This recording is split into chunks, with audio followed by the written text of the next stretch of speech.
Assalamualaikum warahmatullahi wabarakatuh. Ketemu lagi dengan saya Mila Formosa. Pada kesempatan yang kali ini saya ingin sedikit membahas berita yang dimana singkat cerita ada seorang TKW Taiwan yang baru bekerja di Taiwan selama 1 tahun, guys. Nah, beliau ini tiba-tiba dapat surat dari pengadilan ya, yang dimana beliau itu katanya dalam surat pengadilan tersebut, beliau ini menunggak hutang ya di sebuah bank sebesar 78.000 sekian atau setara dengan hampir 40 juta rupiah, guys.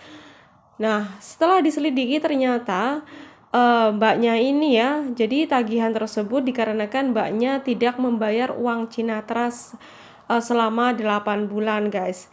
Dan di sini mbaknya sempat kaget karena jelas-jelas beliau ini sudah membayar uang Cina Trust atau hutang Cina Trust itu sudah lunas, guys. Bahkan setiap bulannya beliau sendiri yang membayarkan hutang Cina Trust itu ke 7-Eleven begitu, guys. Bahkan beliau juga alhamdulillah ya masih menyimpan bukti pembayaran tersebut. Nah, kemudian beliau ini langsung menelpon si agensi, tapi sayangnya justru si agensi malah menyuruh si mbaknya ini untuk menelpon ke pihak PT karena katanya itu kesalahan ada di PT, guys. Mbaknya pun tidak menunggu lama langsung menelpon ke pihak PT ya untuk menanyakan perihal tersebut. Dan pihak PT mengiyakan bahwasanya ada kesalahpahaman atau ada kesalahan dokumen atas nama mbaknya tadi.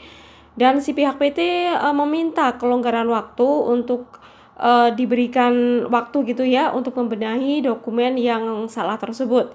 Namun sudah ditunggu-tunggu sampai kurun waktu yang sudah ditentukan sudah habis. Bahkan si mbaknya ini sudah mendapatkan surat dari pengadilan selama 4 kali. Tapi setelah ditanyakan ke pihak PT pun tetap saja belum beres juga untuk membenahi dokumen tersebut, guys.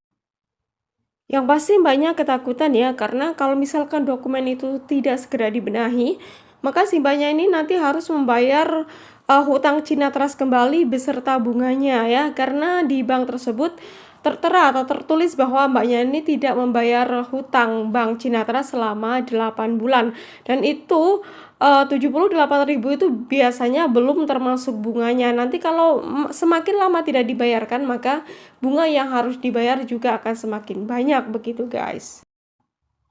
Nah, sebetulnya mbaknya ini juga sudah beberapa kali meminta bantuan ke agensi begitu ya. Namun si agensi justru malah menyuruh mbaknya gitu ya untuk mengambil pengacara di Indonesia. Nah, secara otomatis mbaknya marah dong karena itu kan bukan kesalahan si mbaknya, tapi justru justru si mbaknya ini malah yang disuruh mengambil pengacara di Indonesia, dan pengacara kan tidak ada yang gratis, guys. Padahal sudah jelas sekali dalam kasus ini kesalahan ada di pihak PT dan agensi. Oke lah, mungkin kita bisa memaklumi bahwasanya setiap manusia pasti ada kesalahan gitu ya. Dan mereka juga yang pasti tidak sengaja. Siapa tahu memang pure kesalahan yang tidak disengaja begitu, guys. Namun di sini yang membuat si mbaknya ini kebingungan adalah karena tidak ada kepastian dari pihak agensi ataupun PT untuk membantu menyelesaikan masalah tersebut. Sehingga si mbaknya ini kebingungan gitu karena harus menyelesaikan masalahnya sendiri. Bahkan beliau juga beberapa kali menelpon pihak KDI dan 1955, tapi mereka kayaknya tidak bisa membantu dalam hal ini, guys, karena yaitu tadi kembali lagi bahwa kesalahan ada di pihak PT dan juga agensi. Dan dalam video tersebut banyak sekali teman-teman kita yang ikut berkomentar, dan bahkan tidak sedikit ternyata teman-teman kita juga pernah mengalami hal serupa, guys. Dalam pembayaran uang Cina Trust ini memang banyak sekali kasus-kasus seperti ini, guys. Ada yang kesalahan di pihak majikan. Jadi ada beberapa teman kita itu dapat surat dari pengadilan karena tidak membayar hutang Cina Trust, dan ternyata setelah diselidiki itu pihak majikan tidak membayar hutang tersebut. Ada juga teman kita yang mengalami hal serupa atau kasus serupa yang dimana biasanya itu gaji kita sudah dipotong sama agensi ya untuk membayar Cina Trust gitu atau hutang Cina Trust, dan ternyata si pihak agensi juga tidak membayar hutang tersebut. Akhirnya pihak TKW lah yang nanti akan dapat surat pengadilan begitu, guys. Nah, juga ini perhatian bagi teman-teman yang masih baru ya, yang masih baru datang ke Taiwan gitu ya. Kalau misalkan sebetulnya karena Cina Trust itu setiap majikan itu berbeda ya, setiap agensi juga cara pembayaran Cina Trust itu berbeda-beda guys. Ada yang dibayar sendiri, ada yang langsung dipotong sama agensi, ada yang dibantu dibayar sama si pihak majikan. Jadi teman-teman harus sangat teliti saat menerima gaji ya.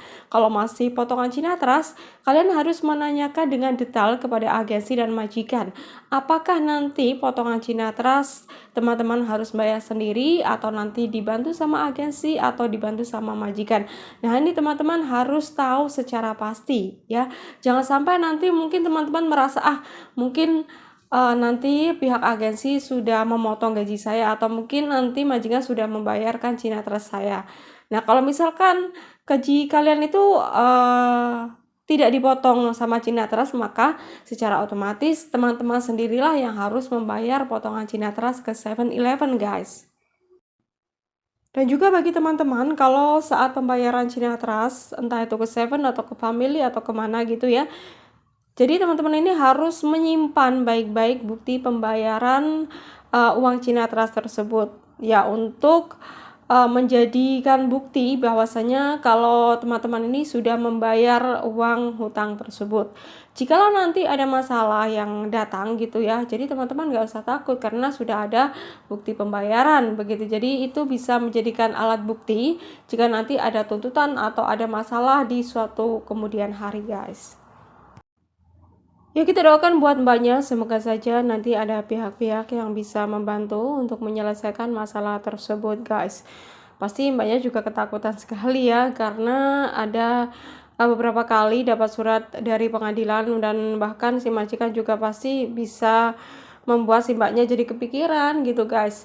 Ya, tadi saya melihat ada komentar bahwasanya ternyata di Taiwan itu ada pengacara gratis loh guys. Ya, semoga saja nanti si mbaknya bisa menghubungi pengacara tersebut dan bisa membantu untuk menyelesaikan masalah ini guys.